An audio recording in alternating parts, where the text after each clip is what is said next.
မိကလေးတွေကြောင့်တင်တကယ်အပြည့်အဝနားလည်ပြီလို့ထင်မှသလားတကယ်တော့တင့်ကိုဘယ်တော့မှထုတ်မပြောတတ်တဲ့လျှို့ဝှက်ချက်တွေသူတို့မှအများကြီးရှိနေပါတယ်ဒီစိတ်ပညာလျှို့ဝှက်ချက်တွေကိုသိထားရင်တင့်ရဲ့ဆက်ဆံရေးတွေအများကြီးပိုအဆင်ပြေလာပါလိမ့်မယ်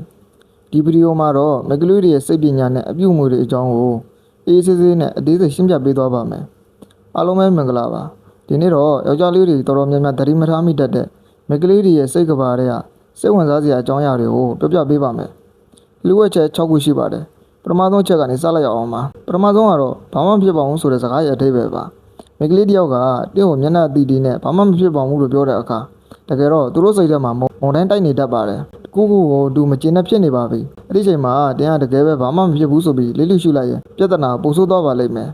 သူတို့တကယ်လိုချင်တာကတင်းကသူ့ကိုပို့ပြီးဂရုစိုက်ဖို့ပါတကယ်ဘာမှမဖြစ်တာတေချာရဲ့လားကိုယ့်ကိုရင်ဖွင့်လို့ရပါတယ်လို့တေချာတတ်မေးတာကိုသူတို့ကတိတ်တိတ်ဆိတ်မျောလင့်နေတတ်ကြပါတယ်ဒါကြောင့်စကလုံးကိုကြည့်ပဲမယုံပါနဲ့သူတို့ရဲ့မျက်နှာမူရနဲ့လေးတောင်တေချာဖတ်ပါဒုတိယအချက်ပြဿနာဖြေရှင်းပေးတာတဲ့နားထောင်ပေးတော့ကိုပို့လိုလာခြင်းမိကလေးတယောက်ကသူ့ရဲ့အခက်အခဲတွေကိုတင့်ကိုလာပြောပြတဲ့အခါယောက်ျားလေးအများစုရဲ့တဘာဝကပြဿနာကိုချက်ချင်းဖြေရှင်းပေးခြင်းကြပါတယ်ဒါပေမဲ့ဒါကအမြဲတမ်းအဖြေမှန်မဟုတ်ပါဘူးသူတို့အကြံဉာဏ်လာတောင်းတာမဟုတ်ပါဘူးသူတို့လိုချင်တာကသူတို့ရဲ့ခံစားချက်ကိုအပြည့်အဝနားလည်ပေးမဲ့သူပါစိတ်ထဲမှာကတိကောက်ဖြစ်နေတာတွေကိုဖွံ့ဖြိုးလိုက်ရုံနဲ့တင်သူတို့တက်ရရသွားတတ်ပါတယ်မင်းတော်တော်ပင်ပန်းနေမှာပဲကိုနားလဲပါတယ်လို့ပြောပေးလိုက်တာက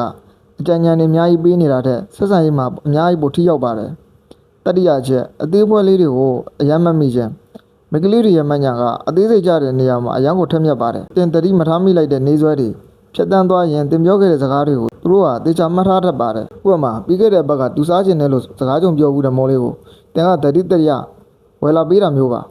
ဒီလိုအသေးမွားလေးတွေကိုတတိတရလုပ်ပေးတာကသူတို့အတွက်အယမ်းကိုတန်ဖိုးရှိပါတယ်တန်ဖိုးကြီးလက်ဆောင်တွေတစ်ခါတလေမှပေးတာတဲ့နေ့စဉ်ဘဝမှာအသေးဖွဲလေးတွေကစားဂရုစိုက်ပေးတာကိုသူတို့ပိုသဘောကျပါတယ်ဒါကသူတို့ကိုတင်တကယ်မျက်နှိုးတယ်လို့ခံစားရစေတဲ့အဓိကချက်ပါစတုတ္ထအချက်အလွန်ကျွမ်းစဉ်းစားတတ်ခြင်းတင်ပို့လိုက်တဲ့စာတစ်စောင်ကိုသူတို့ကအပြန်ပြန်အလန်လန်ဖက်ပြီးခွဲချမ်းစိတ်ဖြာနေတတ်ပါတယ်စာရဲ့အဆုံးမှာအဆက်လေးတစ်ဆက်ပါသွားတာကအစစာပြန်တာတူလွန်းတာကအစသူငါ့ကိုစိတ်ဆိုးနေတာလားစိတ်ဝင်စားမှုရောသွားပြီလားဆိုပြီးတွေးပူတတ်ကြပါတယ်အလုံးများလို့စာပြန်ဖို့နောက်ကျတဲ့အခါတွေမှာလည်းသူတို့ကောင်းထဲမှာမကောင်းတဲ့ဇာတ်လမ်းတွေအများကြီးအလိုလိုဖန်တီးနေမိတတ်ပါတယ်ဒါကြောင့်တင်ဘက်ကရှင်းရှင်းလင်းလင်းနဲ့နှွေးထွေးစွာဆက်သွယ်ပေးဖို့အရန်ရေးကြီးပါတယ်အလုံးများနေတော့ခဏနေမှဆက်သွယ်မယ်နော်လို့ကြိုပြောထားတာအကောင်းဆုံးပါဒါကသူတို့ရဲ့စိုးရင်စိတ်နဲ့အလွန်အကျွံသိသောခြင်းကိုချက်ချင်းရပ်တန့်သွားစေပါတယ်ဒီသမချက်အောင်းဆက်ကောင်းတဲ့အလိုလိုသိမြင်နိုင်စွမ်းဖြစ်ပါတယ်မိကလေးတွေမှာ6ခုမြောက်အာယုံလို့ခေါ်လို့ရအောင်အသိဉာဏ်ဆူရှားပါတယ်တင်တကူကိုလိန်ပြောနေရင်ဒါမှမဟုတ်တစုံတရာကိုဖုံးဝက်ထားရင်ခိုင်လုံးတဲ့သက်တွေမရှိသေးရင်တော့သူတို့ရဲ့စိတ်ထဲမှာတခုခုမှားနေပြီဆိုတော့အလိုလိုသိနေတတ်ပါတယ်တင်းရဲ့အတန်အနေအထားစကားပြောဟန်နဲ့မျက်နှာမူရအပြောင်းလဲသေးသေးလေးတွေကို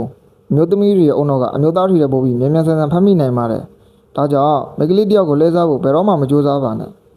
ပွင့်လင်းမြတ်သားမှုနဲ့ရိုးသားမှုကသာသူတို့ရဲ့ယုံကြည်မှုရရှိစေမဲ့တခုတည်းတော့ချက်ပါစရမအချက်နောက်ဆုံးအချက်သိစိတ်သွားခြင်းရဲ့အတိတ်ပဲမိကလေးတယောက်ကတင်းကိုစိတ်ဆိုးလို့အော်ဟင်းနေသေးတယ်ရံဖြစ်နေသေးတယ်ဆိုရင်ကံကောင်းပါသေးတယ်သူကဒီဆက်ဆံရေးကိုဂရုစိုက်နေသေးလို့ညှော်လင်းချက်ရှိနေသေးလို့ပါဒါပေမဲ့တင်းကိုဘာမှဆက်မပြောတော့ပဲလုံးဝသိစိတ်သွားပြီဆိုရင်တော့ဒါဆက်ဆံရေးတစ်ခုအတွက်အရန်ကိုအန်ရများတဲ့အခြေအနေတစ်ခုပါ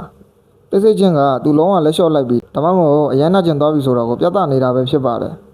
ကဲဒီအချက်လေးတွေကတော့အမျိုးသားတွေတတိမထားမိတတ်တဲ့အမျိုးသမီးတွေရဲ့လျှို့ဝှက်ချက်တွေပဲဖြစ်ပါတယ်မိကလေးတယောက်ကိုချစ်တဲ့ဆိုတာသူတို့ရဲ့စိတ်ခံစားချက်တွေကိုနားလည်ပေးခြင်းကနေစတင်တာပါဒီဗီဒီယိုလေးကနေတင်းရဲ့ဆက်ဆံရေးတွေကိုပုံမခံမြဲဖို့အထောက်အကူဖြစ်စေမယ်လို့မျှော်လင့်ပါတယ်ဒီဗီဒီယိုလေးကိုသဘောကျတယ်ဆိုရင် like and subscribe လုပ်ခဲ့ပေးဖို့မမေ့ပါနဲ့နောက်ဗီဒီယိုတွေမှာစိတ်ဝင်စားစရာအကြောင်းအရာတွေနဲ့ပြန်တွေ့ကြပါမယ်အားလုံးကိုကျေးဇူးတင်ပါတယ်